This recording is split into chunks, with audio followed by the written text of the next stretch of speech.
actors. One had been a backing singer of Dusty Springfield. Right. And another one looked like it was a Joan Collins lookalike. Ah, okay. So we had our own little stories, and the guy that we picked, he went to sing in Vegas because of us. Wow, how lovely. And then they would ask me, and they had live shows every Saturday, and they made sure we were there, and we were quite demanding because they had to have us there, so we wanted our meals, we wanted everything, and they sent a car for us.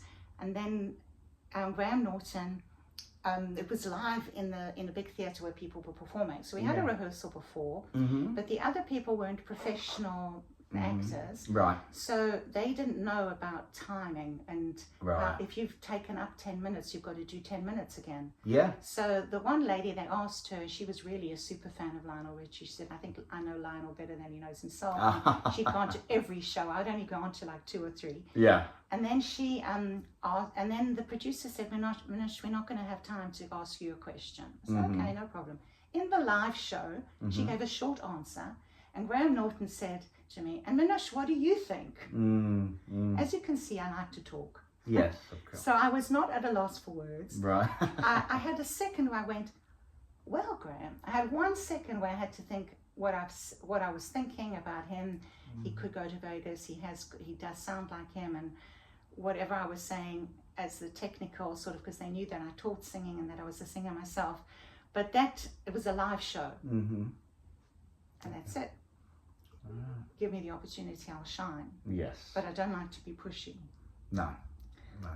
Good, yeah. But I like to, if it's given to me, I'll take it. Absolutely. You're very interesting. And do you, regards to America, have you done any work, are thinking of doing any work in the States?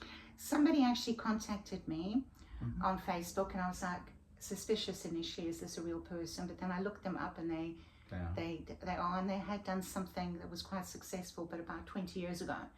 And they were asking me if I was interested. They had 2 different types of roles, and I was so busy I didn't even have time to actually look at what the role was. But I don't think the one role is for me. The other role I think is for me, and we'll see. Maybe I'll go to LA. Be a good excuse to visit LA. I've never been. You've not been to the States? But I do get cast a lot as Americans because I can do the accent and I look American. And in my show reel, I've got myself doing comedy with an American accent. And it's a lady, and she's joined a dating agency, and she goes, like this one over here, he's just not quite normal. And then it turns out she's the one who's not normal. She's in. Right. So it's really funny, and I sort of made that up myself. Okay. And then there's another